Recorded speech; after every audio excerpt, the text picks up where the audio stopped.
आज हम आपके सामने कुछ इम्पॉर्टेंट क्वेश्चंस प्रैक्टिस के लिए डिस्कस करना चाहते हैं।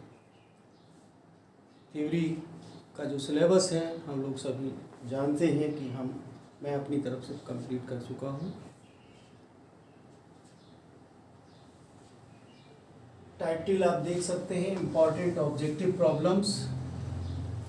दो चैप्टर्स या एक यूनिट, जो कि यूनिट 3 जहाँ से हमने पढ़ाना स्टार्ट किया था, उसी से रिलेटेड प्रॉब्लम्स हम रखने जा रहे हैं। सिंपल, डिफ़िकल्ट, सभी टाइप की प्रॉब्लम्स का मिक्सचर एग्जामिनेशन में आता है। मैं आज उसी तरीके की प्रॉब्लम सामने रख रहा हूँ। नंबर 1, पहला क्वेश्चन है the correct relation between sigma eta and K is. आपको मैंने दो रिलेशंस पढ़ाए हैं, Y eta and sigma, Y K and sigma. 2-3 type के सम्स इसमें बनते हैं, मात्र आपके सबके बुक्स में गिवन है। उसमें से एक हमने सेलेक्ट किया है इस डिस्कशन टाइम पे, उसको हमने लिखा है ए है sigma equal to 3k minus 2 eta divided by 6k plus 2 eta. दूसरा ऑप्शन है sigma equal to 6k plus 2 eta divided by 6k minus 2 eta. Fourth है sigma equal to 3k plus 2 eta upon 6k minus 2 eta. इसी तरीके से जो last option है 3k plus 2 eta divided by 6k plus 2 eta. होता क्या है कि वाई ईटा सिग्मा के बीच में रिलेशन हमने डिराइव किया था, वाई के सिग्मा के बीच में हमने डिराइव किया था। ये रिलेशन पूछ रहा है सिग्मा ईटा एंड के, इसमें वाई नहीं है।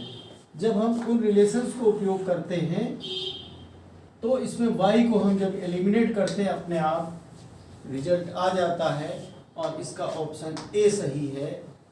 आप अपने आप निकाल लीजिएगा, टाइम बचाना है हमको जिससे कि वीडियो लंबा ना हो। तो पहला क्वेश्चन हमने आपके सामने रखा, कैसे आप करेंगे ये हमने आपको हिंट कर दिया है, आप स्वयं कर लेंगे। टाइम वेस्ट हमें नहीं करना है, क्योंकि हम टेस्ट लेने की स्थिति हमको इस कोविड में दिखाई नहीं दे रही है, तो ये रास्ता हमको बेस्ट लगा।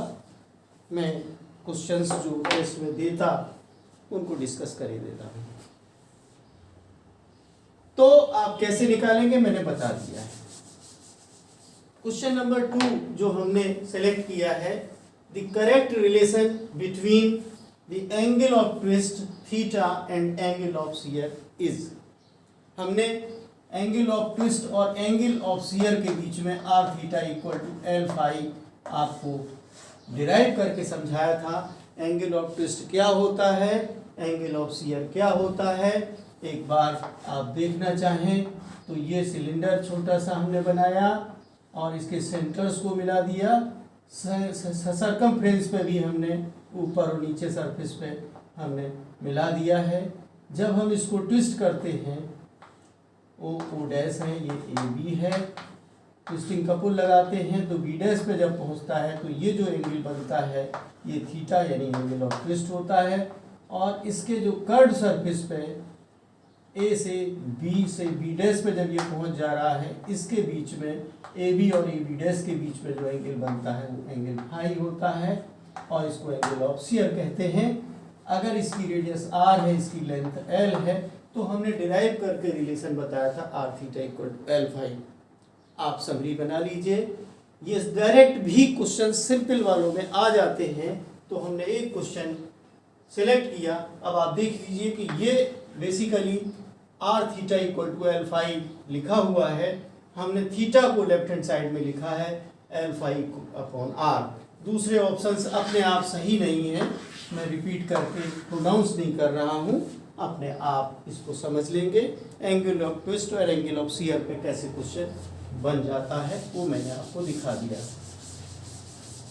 तीसरा क्वेश्चन फिर हम लोग देखते हैं, वो हमने जानबूझ के टॉरिशनल रिजिडिटी शब्द नहीं लिखा है, हमने couple, twisting couple per unit twist लिखा है, जो कि टॉरिशनल रिजिडिटी SIO टॉरिशनल रिजिडिटी के रूप में लिखा हुआ है। जब हमने पढ़ाया था टॉरिशनल रिजिडिटी और इसको हमने डिनोट किया था C से, और इसका फॉर्मूला था eta pi r to the power 4/12। वास्तव में हमने tau equal to C theta relation बताया था, और उसमें tau equal to eta pi r to the power 4/12 into theta आया था। जब हम थीटा को 1 लिखते हैं, थीटा इक्वल टू 1 आता है, तो टाउ इक्वल टू सी हो जाता है। इसलिए सी को twisting couple per unit twist भी कहा जाता है। तो सिलिंड्रिकल रॉड के लिए हमने सिलेंडर को लेके ही हमने थ्योरी में पढ़ाया था। आप एक बार लर्न कर लीजिए कि सिर्फ आपको घुमाने के लिए टॉरिशनल रिजिडिटी नहीं कह के twisting couple per unit twist के रूप में क्वेश्चन पूछा जा सकता है। इसमें ये सही वाला हमने ईटा pi r to the power 4/12, अगर आपको पहले से फॉर्मूला रटा हुआ है तो आसानी के साथ बिना किसी कैलकुलेशन के आप 10 सेकेंड में इसका आंसर कर सकते हैं। इसका सही आंसर सी है। अब हम चलते हैं क्वेश्चन नंबर 4 की तरफ। कुछ थोड़ा सा हल्का सा वेरिएशन है, अजीब अलग टाइप का क्वेश्चन है, इलास्टिसिटी से रिलेटेड है। हम क्या करते हैं, किसी जमीन पे, आप देख लीजिए, जमीन पे 2 बॉल ली, एक एवोरी की है और दूसरी किले की है। किले का मतलब चीनी मिट्टी टाइप की, आप समझ सकते हैं। दोनों को जब हम उछालते हैं तो रिबाउंड करके कौन सी ज़्यादा हाइट पे उछलेगी, तो किले नहीं उछलती है, ये इसमें बताया गया है। एक बार पढ़ के सुनाता हूँ। If the small solid identical balls of ivory and clay are dropped from the same height, हमने सिर्फ नीचे डाल दिया, then the every balls rises higher after rebounding from the floor because कौन ऊपर जाती है ज़्यादा। इसमें 4 ऑप्शन हैं। every ball is more expensive, हमने लिखा कि every ball महंगी होती है। every ball is smaller in size, ये आंसर लिखा है। every ball is less elastic than clay, इसको एवरी को कहा हमने किले से कम इलास्टिक होती है। लास्ट में लिखा ivory ball is more elastic than rubber. भाई इलास्टिसिटी की डेफिनेशन आप जानते हैं कि property of regaining its original shape and size after removal of the deforming force, माने वो अगर प्रेस भी हुई है तो उसके बाद रिगेन भी करेगी, इसलिए इलास्टिसिटी प्रॉपर्टी की वजह से ये होता है। और इसका ऑप्शन, ये तो मतलब फालतू के एक तरीके से ऑप्शन लिखे हैं। एक सिंपल सा क्वेश्चन डायरेक्ट इलास्टिसिटी का हमको पसंद आया, पूछा जा सकता है, तो हमने जानबूझ के 4th क्वेश्चन इस तरीके का आपको दिया। आप समझ गए होंगे। आप अपने कॉमन सेंस और जो आपने पढ़ा है इंटर से लेके BSc तक, उसका इस्तेमाल करना है ऑब्जेक्टिव क्वेश्चंस के आंसर देते समय। इसी के बाद हमने कुछ और डिफरेंट क्वेश्चन दिया है। क्वेश्चन नंबर 5 देख लीजिए। The ratio of radii of 2 wires of same material is 2:1, यानी कि 2 तार हैं और एक तार मोटा है, एक तार पतला है। इसकी रेडियस 2r है और दूसरे की r है। If these wires are stretched by equal forces, अगर इनको स्ट्रेच किया जाता है, फोर्स हमने समान लगाया है दोनों पे, then the ratio of stresses produced in them will be। अब स्ट्रेस का फॉर्मूला आप जरा देख लीजिए।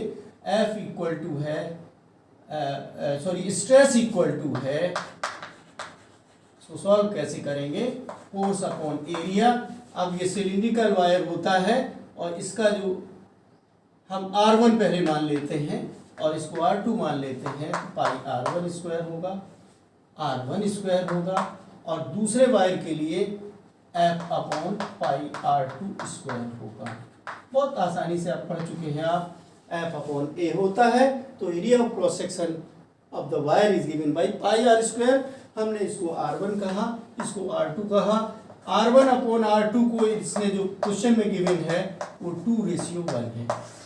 ये चाहता है कि हम क्या निकालें, इसमें क्या लिखा है, then ratio of the stresses produced, force समान लगाया है।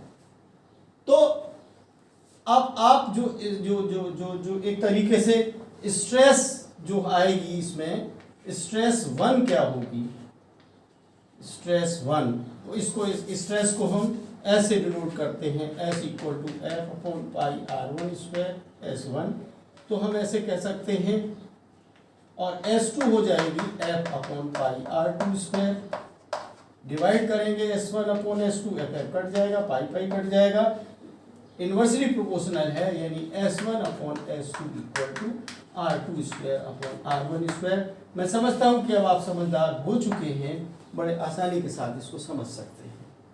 तो कहने का मतलब है स्ट्रेसेस का ratio R1 upon R2 given है, ये R2 अपॉन R1 गिवन है का होल स्क्वायर लिखा हुआ है एक तरीके से, तो इसमें 2:1 है, तो यहाँ पे हम 1:2 लिखेंगे, का होल स्क्वायर करेंगे तो 1:4 आएगा या 1:4 आएगा निकल के। हम एक बार क्वेश्चन समझ लें कि हमने 2 वायर लिए हैं, एक मोटा एक पतला है। पहला वायर जिसकी रेडियस 2r है, दूसरा वायर जिसकी रेडियस r है। हमने R1 और R2 नोटेशन दिए और हमने कहा कि R1 upon R2 equal to 2:1, ये गिवन है क्वेश्चन की भाषा में। चाहता क्या है, S1 अपॉन S2, तो S1 अपॉन S2 निकालने के लिए हमको स्ट्रेस निकालनी पड़ेगी, F upon pi R1 square है और S2 है F upon pi R2 square. Question में कह रहा है कि सेम फोर्स लगा के हम उसको स्ट्रेस कर रहे हैं, तो फोर्स तो सेम हो गया, तो अब हम ये कहेंगे कि S1 equal to F upon pi R1 square, एक इक्वेशन हो गई, और दूसरी इक्वेशन हो गई S2 equal to F upon pi R2 square, यानी S1 और अपॉन S2 ही क्वेश्चन में ये पूछ रहा है, हमें वो निकालना है। तो ये R2 अपॉन R1 का होल स्क्वायर आया, जो कि 1:4 से आंसर हो गया, और इसका आंसर राइट है 1:4। मैं समझता हूँ आप समझ गए होंगे। अब हम लोग आगे क्वेश्चन पे चलते हैं। हमने टाइम बचाने के लिए 5 क्वेश्चन पहले से ही इस ग्रीन बोर्ड पे हमने लिख दिए थे। अब हम एक एक करके और क्वेश्चन आगे बढ़ा रहे हैं, एक एक करके लिखते जाएंगे, आपको हम समझाते जाएंगे। एक क्वेश्चन है इसमें बहुत अच्छा, क्वेश्चन नंबर 6। अभी हमने 5 करे थे, सॉरी 6 है। जैसे कि एक करेक्ट रिलेशन के बारे में पूछा गया था, correct relation between by eta sigma, between, जो हमने आपको सेकेंड वाला रिलेशन पढ़ाया था उसको थोड़ा सा डिफॉर्म करके लिख दिया है। आप ये जानते हो कि इसका सही रिलेशन होता है, वैसे तो आपको हमने पढ़ाया था eta equal to Y upon 2 plus 2 into 1 plus sigma. इसी को इन्होंने एक ऑप्शन में दे रखा है घुमा फिरा के, Y equal to 2 eta 1 plus sigma. इसके अलावा उसमें 3 ऑप्शन गलत दिए हुए हैं, आपको ढूंढना है y equal to 2 eta 1 plus sigma. जो भी हमने 2 इक्वेशन जो डिराइव कराए थे उनसे पहले वाला क्वेश्चन लिया था, एक डायरेक्ट भी पूछा जा सकता है, इसलिए मैंने इस क्वेश्चन को सेलेक्ट करके आपके सामने रखा। दूसरा वाला हमने कराया था, वो भी पूछा जा सकता है। 1-2 रिलेशन और हैं, उनको भी आप पढ़ लीजिएगा, मेरा एडवाइस आपको यही है। एक क्वेश्चन और हम लेने जा रहे हैं, बहुत ही अच्छा है, कैंटिलीवर से संबंधित question number 7। A strip cantilever gets depressed by 3 millimetre. पहले तो हम कैंटिलीवर का क्वेश्चन लिख देते हैं। पहले एक स्ट्रिप कैंटिलीवर,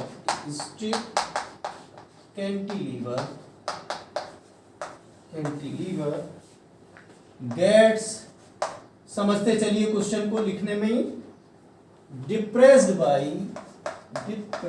बाय, आप जैसे ही कैंटिलीवर लिखा वैसे आपके दिमाग में सूत्र आ गया होगा, बाई 3 मिलीमीटर, शायद हमने टेस्ट में भी क्वेश्चन दिया था, ड्यू टू सम लोड। एक बार फिर जिन बच्चों ने नहीं इसको समझा हो और उसकी ट्रिक है सॉल्व करने की, वो ड्यू टू सम लोड। हमने कोई लोड लगा दिया है। What depression will be produced, माने डिप्रेशन को हम डेल्टा कह दें, अगर डेल्टा 1।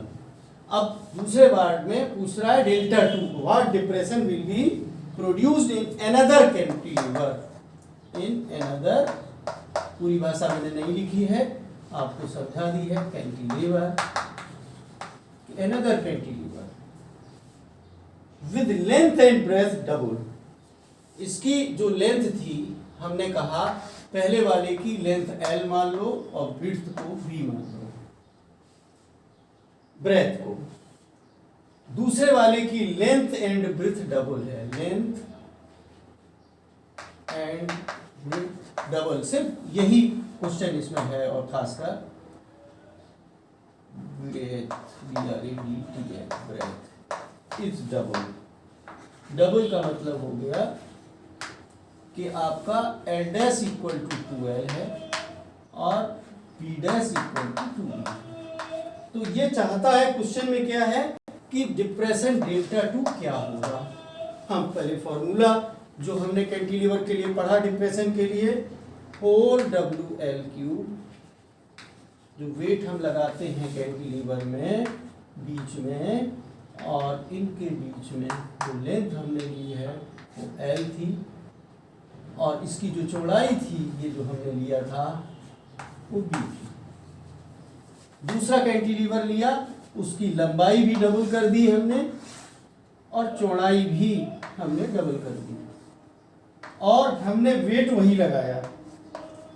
तब उसमें डिप्रेशन कितना आएगा, इसको जानने के लिए हमें फॉर्मूला लिखना पड़ेगा। फॉर्मूले से ही आ जाएगा, delta equal to 4WL3 upon Y, माने Young modulus of the beam, same material के लिए है, इसका भी यंग मॉडुलस y है, इसका भी y है, तो YVD3। अब चूंकि हमने पहले वाले की लेंथ और ब्रेथ को लिया है, तो हमने इसको डेल्टा 1 कह दिया। अब हम दूसरा वाला है जिसमें लेंथ भी डबल की है और ब्रेथ भी डबल की है, तो इसके लिए फॉर्मूला हो जाएगा WL की जगह पे 2L whole cube divided by y, यहाँ 2B और D क्यूब। अब इसको हम कर लेते हैं, तो 2 से 3 टाइम्स 2 इंटू 2 इंटू 2 8, और 1 2 कट जाएगा तो 4 टाइम्स हो गया, into 4WL3 upon YPD cube. अब अगर हम डिवाइड कर दें डेल्टा 1 अपॉन डेल्टा 2, तो ये चीज़ और ये चीज़ कैंसिल हो जाएगी, तो delta 1 upon delta 2 equal to 4 है। तो डेल्टा 2 कितना आएगा, 4 है कि 1/4 है, ये देखना पड़ेगा हमको। Delta 1 upon delta 2 equal to 4 या डेल्टा 2 अपॉन डेल्टा 1। अच्छा, 4 नीचे आ रहा है, 1/4 आ रहा है, राइट, 1/4 नीचे 4 आ रहा है, ऊपर 1 है, और ये सब कैंसिल हो गया है, तो 1/4, तो डेल्टा 2 इक्वल टू 4 डेल्टा 1। अगर क्वेश्चन में कह रहा है कि 3 मिलीमीटर है, तो डेल्टा 2 आएगा 3 इंटू 4 इक्वल टू 12 मिलीमीटर। वैसे इस क्वेश्चन में जो आंसर दिए हुए हैं, ये तो मैंने समझा दिया है आपको, जो आंसर्स गिवन हैं वो ABCD में दिए जाते हैं, और इसमें 4 ऑप्शन जो गिवन है इस क्वेश्चन में, कोई भी दिए जा सकते हैं, A, B, C, D। A में इसने दे दिया है 27 मिलीमीटर, और B में दे दिया है 6 मिलीमीटर, C में दे दिया है 12 मिलीमीटर, और D में दे दिया है 1/3, कंफ्यूज करने के लिए। आपने जो कैलकुलेशन की है, अगर मिस्टेक हो गई आपसे, जैसे 4:1 या 1:4 उल्टा हो गया, तो 4 और 12 का रेशियो हो जाएगा, तो ये आंसर आप धोखे से कर सकते हैं। यहाँ आपको सावधान रहना है, बिल्कुल सही Δ1/Δ2 करेंगे तभी ये 12 मिलीमीटर आंसर आएगा। ये क्वेश्चन नंबर 7 हो गया। अब हम लोग करते हैं क्वेश्चन नंबर 8। 8th क्वेश्चन में हम पहले तो क्वेश्चन को मैं डिक्टेट करता हूँ। क्वेश्चन नंबर 8 है, अच्छे क्वेश्चंस हैं, मैंने सेलेक्ट किए हैं, इससे आप बहुत कुछ सीखेंगे। मैं इसको सॉल्व नहीं करूंगा, पूरा का पूरा तरीका बता दूंगा ताकि वीडियो लंबा ना हो। The twisting couple per unit twist, twisting couple per unit twist, यानी कि ये आपका सी है, torsional rigidity for a solid cylinder of radius 3 centimetre. एक सॉलिड सिलेंडर गिवन है, मैं पूरा लिखूंगा नहीं, उसमें वीडियो बड़ा होगा। इसका एक सॉलिड सिलेंडर है, सॉलिड सिलेंडर है, उसका twisting couple per unit twist या टॉर्सनल रिजिडिटी सी है, रेडियस 3 सेंटीमीटर है, r इक्वल टू 3 सेंटीमीटर है, और ये कह रहे हैं कि इसको ट्विस्ट करने के लिए हमने जो ट्विस्टिंग कपल जो लगाया है उसकी वैल्यू गिवन है 0.1 न्यूटन मीटर। अब ये कहना चाहते हैं कि एक हॉलो सिलेंडर है, क्या है, हमने हॉलो सिलेंडर भी पढ़ा है, खाली होता है और इसमें 2 रेडियस हैं, एक इंटरनल रेडियस होगी r1 और दूसरी होगी r2, ये बड़ी वाली। R1 हम कहते हैं, R1 is 4 centimetre, R2 is 5 centimetre.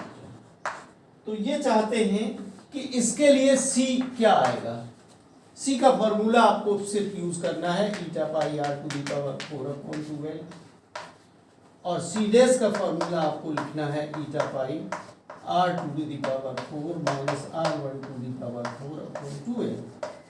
और इससे हम निकाल लेंगे, सेम लेंथ ले लिया तो ईटा पाई 12 कट जाएंगे, r⁴ की जगह पे आप लिखेंगे 3 सेंटीमीटर, तो 3/4, यहाँ पर 5/4 माइनस 4/4। और इनको जब हम सॉल्व करेंगे तो सॉल्व करने के बाद ये जो C डैश वैल्यू आएगी, C डैश इक्वल टू हो जाएगी, ये C गिवन है, C गिवन है 0.1 न्यूटन मीटर। जब हम रेशियो कर देंगे C/C डैश, तो इसको सॉल्व करने के बाद जो आंसर आएगा वो नोट कर लीजिए, अपने आप सॉल्व कर लीजिएगा, 0.455 न्यूटन मीटर। मैंने थोड़ी ज़्यादा कैलकुलेशन वाला एक क्वेश्चन इसलिए सेलेक्ट किया है, कभी कभी डायरेक्ट फॉर्मूले बेस्ड जिसमें टाइम कम लगना है, कभी कभी थोड़ी सी कैलकुलेशन वाले भी क्वेश्चंस एग्जामिनेशन पेपर में होते हैं, इसलिए हमने मिक्स्ड प्रॉब्लम सेलेक्ट कर ली। अब हम लोग क्वेश्चन नंबर 9 लेते हैं। कठिन और सरल दोनों ही टाइप की अल्टरनेट क्वेश्चंस देखने को मिल सकते हैं जो हमारे सिलेक्शन में है। अब देखिए, ये बिल्कुल सिंपल सा क्वेश्चन है, ये भी पूछ सकते हैं। Question number 9, which of the following pairs carry same unit, which of the following carry the same unit. अब इसमें ऑप्शंस हैं A, B, C and D given है।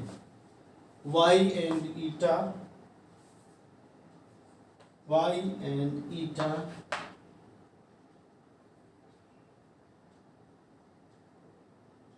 y eta, B में दिया हुआ है eta एंड K, C में दिया है linear stress and volume stress, linear stress and volume stress. और फोर्थ में लिखा है all of the above, all of the above. अब जिसने इलास्टिसिटी चैप्टर पढ़ा है तो इंटर से जानता है कि जो चाहे आप स्ट्रेस की यूनिट निकालें, यानी प्रतिबल की निकालें, चाहे आप यंग मॉडुलस की निकालें, चाहे मॉडुलस ऑफ रिजिडिटी की निकालें, चाहे आप बल्क मॉडुलस की निकालें, सबकी समान यूनिट होती है। क्योंकि ये बात अलग है, अलग टाइप की जो है स्ट्रेसेस होती हैं डिफरेंट इलास्टिक कॉन्स्टेंट्स के साथ, स्ट्रेन भी अलग टाइप की होती हैं, लेकिन स्ट्रेन तो यूनिटलेस होती है। तो y और ईटा की यूनिट समान है, ईटा k की भी यूनिट समान है। दूसरा, स्ट्रेस का टाइप बदलने से उसकी यूनिट नहीं बदलती, इसलिए ये भी सेम है। इस स्ट्रेस और इस स्ट्रेस दोनों की सेम है। और फिर नीचे लिखा है ऑल ऑफ द एबव, तो इसका आंसर चूंकि सभी की यूनिट समान है इसलिए ऑल ऑफ द एबव इसका आंसर होगा। मैंने इस टाइप के भी सम भी मिक्सचर में आ जाते हैं पेपर में, इसलिए हमने आपके सामने इस टाइप की प्रॉब्लम भी रखी। अब हम लोग आते हैं नेक्स्ट क्वेश्चन पे। फिर सिंपल सा है क्वेश्चन नंबर 11। इसमें कह रहा है spring is made of steel. Spring is made of, spring steel का क्यों बनाया जाता है? Made of steel because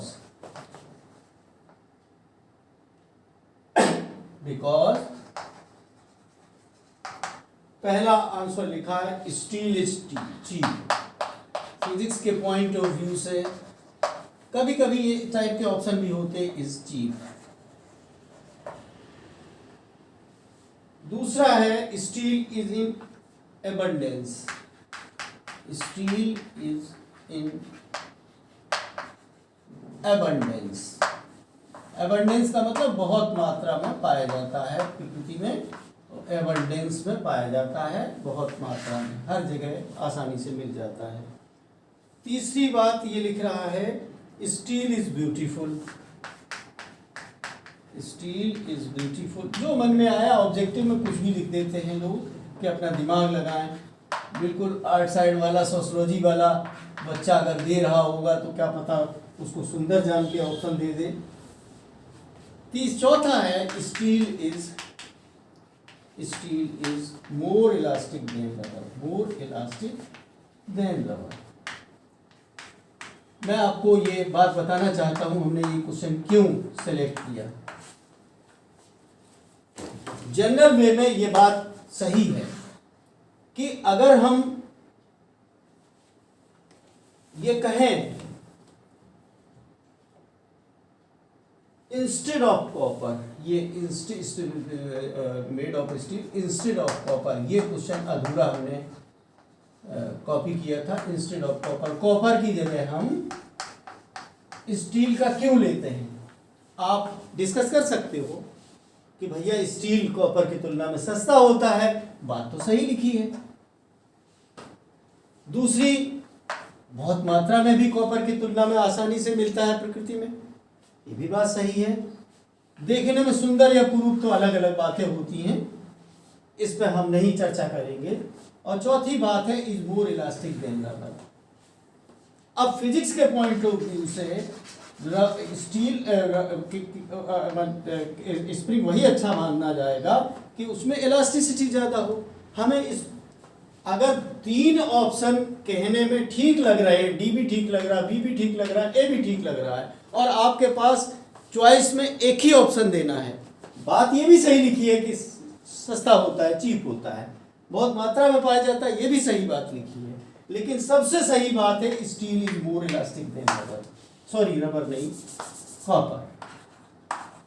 copper का बनाया जाता है, कॉपर का नहीं बनाया जाता है क्योंकि उसकी इलास्टिसिटी कम होती है। अब आप हमारी बात को वेरीफाई करने के लिए इलास्टिक कांस्टेंट्स की जो टेबल है आपके प्रैक्टिकल बुक में, उसे वेरीफाई करा सकते हैं, जिसके लिए वाई के और सिग्मा की वैल्यू, वाई के और ईटा की वैल्यू ज़्यादा होती है, वो ज़्यादा इलास्टिक है। मैं और डिटेल में नहीं जाऊंगा। मेरा बताने का मतलब है कि बातें जब तीन सही लिखे हों या ज़्यादा सही लिखी हों तो उस समय क्वेश्चन वही आंसर वही आप टिक कर लगाएं जो सबसे ज़्यादा सही फिजिक्स पॉइंट ऑफ व्यू से हो। इसलिए उसका आंसर है स्टील। अब हम लोग क्वेश्चन नंबर आगे की ओर बढ़ रहे हैं। एक क्वेश्चन और है, बहुत अच्छा है, सिंपल सा क्वेश्चन है, क्वेश्चन नंबर 12। इसमें यह कह रहा है कि Young's modulus of elasticity of a wire is Y. Given है, मैं सेंटेंस पूरा लिख नहीं रहा हूं। एक स्टील वायर के लिए यंग्स मॉडुलस जो गिवन है वो वाई, ठीक। एंड स्ट्रेस इज एफ, साथ में उसने स्ट्रेस जो लगाई गई है उसको नोटेशन, उसको डिनोट किया है एफ से। The elastic potential energy per unit volume, ये चाह रहा है क्वेश्चन में इलास्टिक पोटेंशियल एनर्जी, अब कुछ डिफरेंट चीज पूछ ली गई ताकि आपको रिवाइज करते समय इन चीजों का भी ध्यान रखना पड़ेगा। तो अब हमें elastic potential energy per unit volume पूरी बात पढ़ना चाहिए, क्योंकि फॉर्मूला जो बुक में आपके गिवन है इलास्टिक पोटेंशियल एनर्जी का, यू का फॉर्मूला गिवन है। आंसर वैसे 4 दिए हुए हैं, ए बी सी डी। ये तो क्वेश्चन था कि यंग मॉडुलस वाई है, स्ट्रेस एफ है, तो उसकी elastic potential energy per unit volume क्या होगी। जो 4 ऑप्शन दिए हैं वो ये हैं, मैं ऑप्शन लिखा रहा हूं, एफ स्क्वायर वाई, दूसरा ऑप्शन है एफ स्क्वायर अपॉन 2y, तीसरा ऑप्शन है 2y अपॉन एफ स्क्वायर, चौथा ऑप्शन है वाई स्क्वायर अपॉन 2f। अब जान लीजिए जो इलास्टिक पोटेंशियल एनर्जी है उसको पर यूनिट वॉल्यूम होता है 1/2 इंटू स्ट्रेस इंटू स्ट्रेन, ये होता है फॉर्मूला। स्ट्रेस को आपने एफ से डिनोट कर ही रखा है। स्ट्रेन के लिए पहले तो आप ये समझे y equal to stress upon strain होता है, तो हमें स्ट्रेन की वैल्यू निकालनी है। तो स्ट्रेन क्या होगा, स्ट्रेन हो जाएगा स्ट्रेस अपॉन वाई, स्ट्रेस है यानी एफ अपॉन वाई। तो इसमें अगर हम एफ अपॉन वाई रख देते हैं तो इसका फॉर्मूला का ये जो बनेगा expression 1/2 into F square upon Y. अब जो सही फॉर्मूला है उसमें ढूंढ लीजिए, है ना, एफ स्क्वायर अपॉन 2y।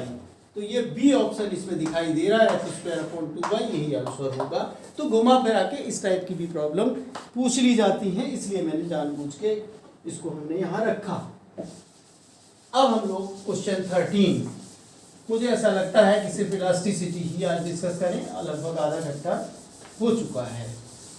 तो ये डिस्कस करते हुए बहुत बड़ा वीडियो ना बने, नेक्स्ट वीडियो बना लूँगा मैं डायनामिक्स ऑफ रिजिड बॉडीज़ का, इसलिए मैं dynamics of rigid body dynamics को आज नहीं करूँगा। क्वेश्चन नंबर आते हैं हम लोग 13 पे। इसमें है the potential energy of A metallic rod when it is compressed. The potential energy of a metallic rod, ये theoretical questions हैं, समझदारी वाले हैं। metallic rod when it is compressed,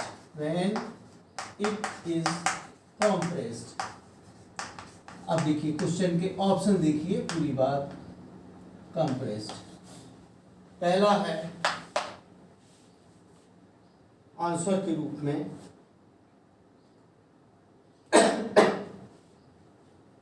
increases, B में है इंक्रीजेस। सी में है रिमेन्स कांस्टेंट, रिमेन्स कांस्टेंट, और डी में है बिकम्स इनफाइनाइट, बिकम्स इनफाइनाइट। ये आया। तो अब आप ये सोचिए कि जब हम किसी भी रॉड को, लंबी हो या ऐसी हो, इसको जब कंप्रेस करेंगे, स्ट्रेस अप्लाई करने पे निश्चित रूप से उसकी पोटेंशियल एनर्जी के रूप में वहाँ इकट्ठी होगी। इसका मतलब रॉड की जो पोटेंशियल एनर्जी है वो बढ़ जाती है। तो पहला ही ऑप्शन इसका इंक्रीजेस है। इस तरीके से भाई हमने इसमें वर्क किया, फोर्स लगाया, तो पोटेंशियल एनर्जी जरूर बढ़ेगी, ऐसा इसमें दिखाई दे रहा है। तो इस टाइप के भी क्वेश्चन को हमने जानबूझ के सेलेक्ट किया ताकि वैरायटी, सारी वैरायटी इंक्लूड हो जाए। अब हम क्वेश्चन नंबर 14 पे आते हैं। बहुत छोटे छोटे क्वेश्चंस हैं। The value of angle of twist, the value of angle of twist, जैसा कि अभी हमने बताया था थीटा है, at the clamped and, at the clamped and, clamped and is, आसानी के साथ आप कर सकते हो। इसमें आंसर्स जो गिवन है ए बी सी डी। ए में दिया है उसने 90 डिग्री, बी में दिया है 180 डिग्री, सी में दिया है 60 डिग्री, डी में दिया है 0 डिग्री।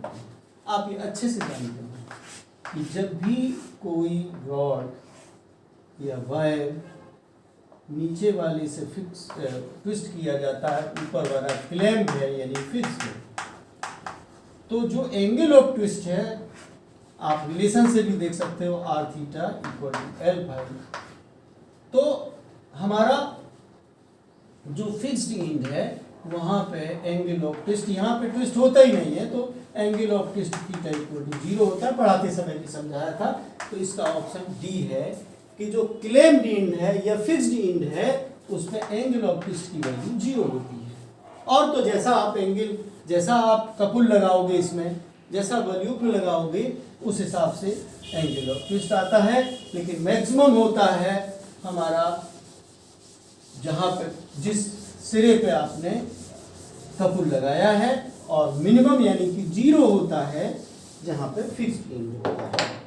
इस तरीके से हमने आपको क्वेश्चन नंबर 14 बताया। अब हम लोग क्वेश्चन नंबर 15 और सिंपल सा देख लेते हैं। Angle of twist angle of shear से संबंधित ये भी है। The angle of shear is related to the radius of cylindrical shell. घुमा घुमा के पूछ रहे हैं। The angle of shear, the angle of shear, angle of shear, angle of shear is related to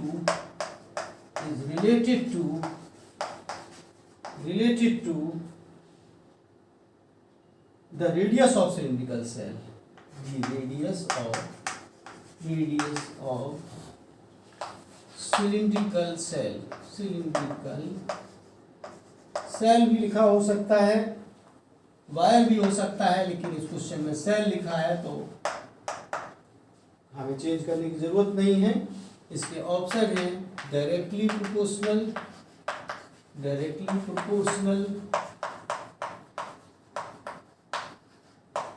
B में है इनवर्सली प्रोपोर्शनल,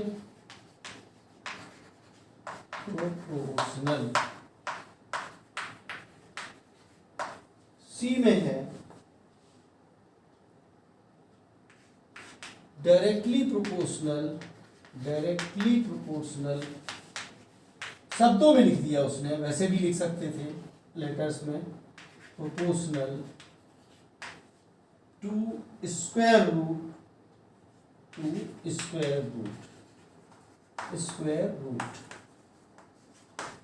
डी में पूछा inversely proportional to square root, confuse करने के लिए, जिसको कम आता होगा वो कंफ्यूज होगा। Inversely proportional to square root, इसमें भी वही लिखा हुआ है। लेकिन आप अच्छे से जानते हो कि एंगल ऑफ शियर पूछ रहा है, और आपने फॉर्मूला जो एंगल ऑफ शियर और एंगल ऑफ ट्विस्ट वाला बेसिक पढ़ा है, R theta equal to L phi. अब ये एंगल ऑफ शियर के बारे में कह रहा है और रेडियस के बारे में, तो साफ दिखाई दे रहा है कि आर प्रोपोर्शनल टू फाई और फाई प्रोपोर्शनल टू आर है। तो फाई प्रोपोर्शनल टू आर का मतलब डायरेक्टली प्रोपोर्शनल है, तो ये डायरेक्टली प्रोपोर्शनल टू सीधा सीधा। अब ये रेडियस तो यहीं लिखी हुई है, तो इसलिए यहाँ पर ऑप्शन में नहीं लिखा है डायरेक्टली प्रोपोर्शनल टू रेडियस। अगर यही क्वेश्चन रेडियस के जगह पे लेंथ ऑफ द सिलेंडर होता तो क्या होता? हम क्वेश्चन नंबर 15 मान लेते हैं, लेंथ ऑफ द सिलेंडर। तो इसमें फाई यहां रहता, एल इधर आ जाता, तो फाई प्रोपोर्शनल टू 1/l आता, तब ऑप्शन कौन सा होता? Inversely proportional to the length. Radius के लिए डायरेक्टली प्रोपोर्शनल टू रेडियस, और लेंथ के लिए angle of phi is inversely proportional to L. इसी में और भी क्वेश्चन बन सकते हैं। R theta equal to L phi लिखा हुआ है, आप एंगल ऑफ शियर के बजाय भाषा में एंगल ऑफ शियर की जगह एंगल ऑफ ट्विस्ट में बना सकते थे। तो इसमें दो चीजें हैं, थीटा प्रोपोर्शनल टू एल, ये बातें ध्यान रखना, और थीटा प्रोपोर्शनल टू 1/r। माने एंगल ऑफ ट्विस्ट के लिए होता 1, ये वाला ऑप्शन इनवर्सली प्रोपोर्शनल। अगर एंगल ऑफ ट्विस्ट लिखा होता शियर की जगह पे। इस तरीके से आप इसको समझ सकते हैं, और मैं यहीं पे अपनी बात खत्म करता हूं। अब अगले जो हम वीडियो डालेंगे वो हम डालेंगे तो रिजिड बॉडी डायनेमिक्स से संबंधित। Thank you very much.